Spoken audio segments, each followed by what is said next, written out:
আল্লাহ আমার স্বামী আমাকে ছেড়ে দিয়েছিল, আমাকে কিছুই বলে নাই, আমাকে স্বাধীনতা দিয়েছিল।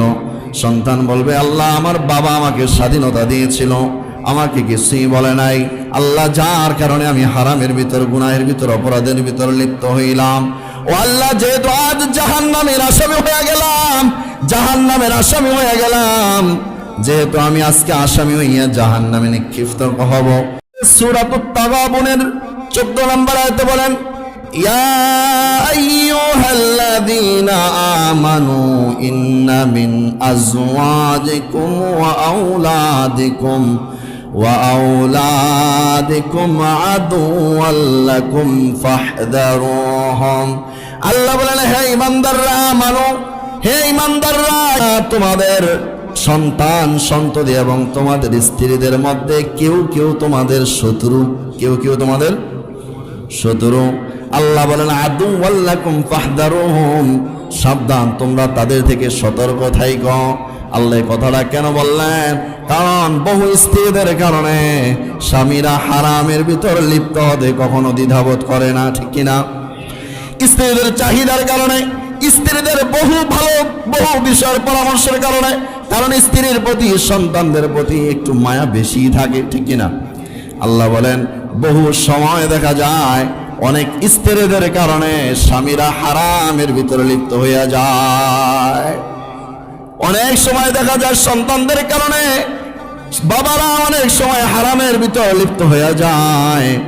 তারা কখনো দ্বিধাবোধ করে না, আল্লাহর বিধানকে যে সে লঙ্ঘন কইরা ফেলে।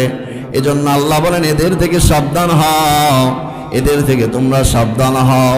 আবার দেখা যায় অনেক সন্তান এবং স্ত্রীদেরকে সঠিকভাবে পরিচালনা না করার কারণে ওই স্বামী এবং ওই বাবা জাহান্নামী হইয়া যাবে।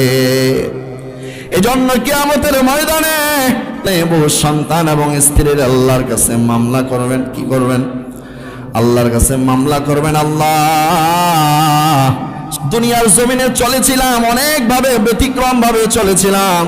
আল্লাহ আমার স্বামী আমাকে ছেড়ে দিয়েছিল, আমাকে কিছুই বলে নাই, আমাকে স্বাধীনতা দিয়েছিল। সন্তান বলবে আল্লাহ আমার বাবা আমাকে স্বাধীনতা দিয়েছিল, আমাকে কিছুই বলে নাই। আল্লাহ যার কারণে আমি হারামের ভিতর, গুনাহের ভিতর, অপরাধের ভিতর লিপ্ত হইলাম, ও আল্লাহ যেহেতু আজ জাহান্নামের আসামি হয়ে গেলাম, জাহান্নামের আসামি হয়ে গেলাম, যেহেতু আমি আজকে আসামি হইয়া জাহান্নামে নিক্ষিপ্ত হব। আল্লাহ যেহেতু আমার স্বামী আমাকে সঠিক বিষয়, আমাকে কখনো তদারকি, কখনো আমাকে সতর্ক করে নাই, ও আল্লাহ তাকে আগে জাহান্নামে ফেলাও, তারপরে তার ঘাড়ে পাড়া দিয়ে আমি জাহান্নামে ঢুকবো। নাউজুবিল্লাহ। এই জন্য আল্লাহ বলেন শোনো, তোমাদের ওই সন্তান এবং ওই স্ত্রী তোমাদের জন্য কিন্তু শত্রুরূপে, ঠিক না? কারণ এরাই তোমাকে জান্নাতি বানাবে, এরাই তোমাকে জাহান্নামী বানাবে। সাবধান, এদের কথায়, আল্লাহর বিধান থেকে কখনো নড়চড় হইও না। স্ত্রী যদি বলে আরো টাকা লাগবে, আরো সম্পদ লাগবে, বলবা হালাল পন্থায় যা পারে তা করব। এরপরে তুমি যদি হারাম চাও, তাহলে আল্লাহর বিধান বাদ দিয়ে আমি কখনো হারাম করতে পারবো? এটা একজন স্বামী বলতে হবে এবং সন্তানকেও বলতে হবে আমারও স্বল্প আয়ের ভিতর তোমার সন্তুষ্ট থাকতে হবে। তোমার কথা মানতে গিয়ে আমি আমার আল্লাহর বিধানকে কখনো অমান্য করতে পারবো? এজন্য আল্লাহ অন্য আয়াতে বলেন ইয়া আইয়ুহাল্লাযীনা আমানু লা তুলহিকুম আমওয়ালুকুম ওয়ালা আওলাদুকুম عن ذكر الله ومن يفعل ذلك فأولئك هم الخاسرون। আল্লাহ বলেন শোনো, ইয়া আইয়ুহাল্লাযীনা আমানু, হে ঈমানদাররা, লা তুলহিকুম আমওয়ালুকুম ওয়ালা আওলাদুকুম আন যিকরিল্লাহ, সাবধান, তোমাদের মাল এবং তোমাদের সন্তান সন্ততি যেন আল্লাহ তাআলার স্মরণ থেকে কখনো উদাসীন না করে। সম্পদের পিছনে ঘুরতে ঘুরতে আল্লাহকে ভুলে গেলা, সাবধান, এমন যেন না হয়। তোমরা সম্পদ কামাইবা, সম্পদ কামাইতে গিয়ে আল্লাহর স্মরণ থেকে, আল্লাহর বিধান থেকে বান্দা কখনো উদাসীন হইও না।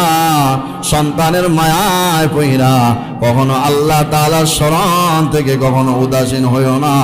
আল্লাহ বলেন শোনো, ওমাইয়া ফাআল যালিকা ফাউলাইকা হুমুল খাসিরুন, যারাই সম্পদের মায়ায়, সম্পদ কামাইতে গিয়া, অর্থ কামাইতে গিয়া এবং সন্তানের মায়ায় পুইরা যারাই আল্লাহ তাআলার স্মরণ থেকে, আল্লাহর বিধান থেকে তোমরা সইরা যাইবা, তারাই হলো ক্ষতিগ্রস্ত। তারাই কি? আমরা কি ক্ষতিগ্রস্ত মানুষ হতে চাই না সফল মানুষ হতে চাই? এই জন্য আল্লাহ বলেন, এই জন্যই আল্লাহ বলেন ওয়ালামু, এতে ওয়ালামু আন্নামা আমওয়ালুকুম ওয়া আওলাদুকুম ফিতনা। এই জন্য আল্লাহ বলেন শোনো, জেনে রেখো, তোমাদের সন্তান, তোমাদের মাল, তোমাদের সন্তানাদি, এগুলো শুধু তোমাদের জন্য পরীক্ষা স্বরূপ। তবে মনে রেখো, যারা উদাসীন না হইয়া আল্লাহর স্মরণে থাকো, তোমাদের জন্য ওয়া ইন্নাল্লাহা ইনদাহু আজরুন আযীম, আল্লাহ তাআলার কাছে মহা পুরস্কার রয়েছে। সুবহানাল্লাহ।